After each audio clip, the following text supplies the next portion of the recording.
Мне показалось, что наиболее ярко человек себя раскрывает, персонаж себя раскрывает, оказавшись в очень необычных для себя декорациях. И для того, чтобы понять нашу теперешнюю цивилизацию, особенности ее, нужно придумать некое основание, по которым эта цивилизация исчезнет. И вот для меня таким основанием было завершение электричества. Как бы вот нет более константной вещи, чем горение углеводородов. Мы все знаем, что нефть будет гореть всегда, но при этом мы уже чувствуем, что нефть заканчивается и скоро она гореть перестанет. Вот мне было интересно придумать такой сюжет. Сюжет возник сам собой из одного сна, который я приснил. Я однажды приснил вот такой темный мир, мир, разделенный на микрогосударства, и это было, в свою очередь, навеяно чтением, глубоким погружением в Средневековье, которое у меня в тот момент было связано с научной деятельностью. Я вдруг понял, что да, что определенные черты нового Средневековья уже видны.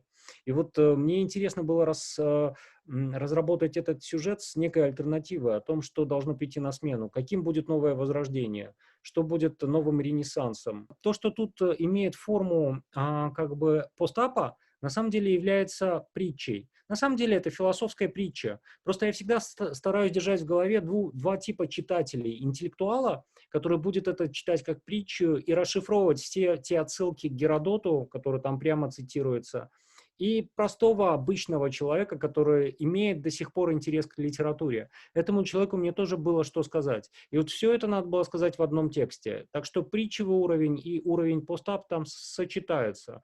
Мне очень хотелось, чтобы мир, нарисованный там, был рабочим, чтобы все то, что там написано, могло сработать. Потому что когда ты сам не веришь в то, что ты пишешь, ничего не получится. И мне очень важно было проехать по городу, в котором я живу, и найти подлежащее восстановлению угольные котельни.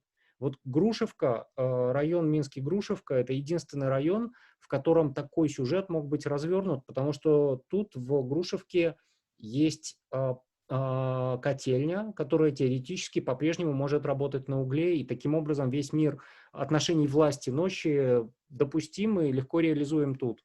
Вот такое археологическое мне пришлось исследование произвести, чтобы написать этот текст. Да, актуальность в том, что, в общем, фейк-ньюс действительно рождают страхи, которые позволяют держать общество в заточении. Но, с другой стороны, и ситуация локдауна, ситуация, когда все, привыкшие жить в глобальном мире, вдруг принялись вот уже сколько месяцев живут в ситуации заточения, это ситуация совершенно узнаваемая. В моей стране, где локдаун был не такой крепкий, все равно все начали вспоминать этот роман и цитировать его просто в Инстаграме даже, говоря о том, что, черт побери, мир ночи наступил.